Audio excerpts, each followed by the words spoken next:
కామారెడ్డి జిల్లా బాన్సువాడలో ఓ ముఖ్యమైన health programme నడుస్తోంది. దాని గురించి ఇప్పుడు తెలుసుకుందాం. ఇది ముఖ్యంగా ఆడపిల్లల భవిష్యత్తును, వాళ్ల ఆరోగ్యాన్ని కాపాడేందుకు ఉద్దేశించిన కార్యక్రమం.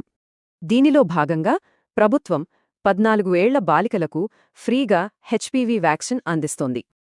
అసలీ వ్యాక్సిన్ దేనినుంచి కాపాడుతోందంటే హ్యూమన్ పాపిలోమా వైరస్ అంటే హెచ్పివి నుంచి.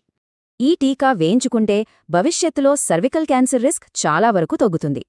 సరే, మరి ఈ ప్రోగ్రాం ఎవరిని టార్గెట్ చేస్తోంది చూద్దాం. కరెక్ట్గా 14 ఏళ్ల వయసున్న అమ్మాయిల కోసం. ఎందుకంటే వ్యాక్సిన్కు ఇదే సరైన సమయం. ప్రస్తుతానికి మొదటి ఫేజ్లో గవర్నమెంట్ స్కూల్స్లో చదివే అమ్మాయిలకు ఈ వ్యాక్సిన్ ఇస్తున్నారు. ఇంత పెద్ద ప్రోగ్రాం సక్సెస్ అవ్వాలంటే చాలామంది కలిసి పనిచేయాలి. మరి ఎవరా వాళ్లంతా? చూడండి, డాక్టర్ల నుంచి ఆశా వర్కర్ల దాకా, టీచర్ల నుంచి ప్రజా ప్రతినిధుల వరకు అందరూ చెయ్యి కలిపారు. వీళ్ళందరి ముఖ్య ఉద్దేశం ఒక్కటే: అమ్మాయిలకు, వాళ్ల ఫ్యామిలీస్కి దీని ప్రాముఖ్యతను తెలియజేయడం. ఈ హెల్త్ ప్రోగ్రాం సక్సెస్ అవడంలో తల్లిదండ్రుల పాత్ర కూడా చాలా ముఖ్యం. ఈ మాటలో మొత్తం సారాంశముంది. ఇది కేవలం టీకా కాదు, మన అమ్మాయిల భవిష్యత్తుకు రక్షణ కవచం. చాలా పవర్ఫుల్ మాట కదా.